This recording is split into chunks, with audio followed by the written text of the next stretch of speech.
പിതാവിൻ്റെയും പുത്രൻ്റെയും പരിശുദ്ധാത്മാവിൻ്റെയും നാമത്തിൽ ആമേൻ. റീത്തയുടെ പരാതികളും കണ്ണുനീരും ദൈവസന്നിധിയിൽ മാത്രമാണ് അർപ്പിക്കപ്പെട്ടത്.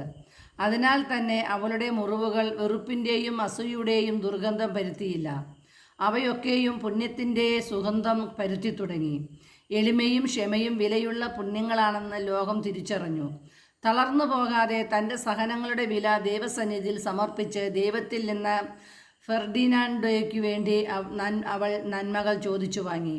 അവൾ അധ്വാനിച്ചത് പ്രശ്നങ്ങളില്ലാത്തൊരു ജീവിതത്തിനു വേണ്ടിയായിരുന്നില്ല, മറിച്ച് വിശുദ്ധമായൊരു ജീവിതത്തിനു വേണ്ടിയായിരുന്നു.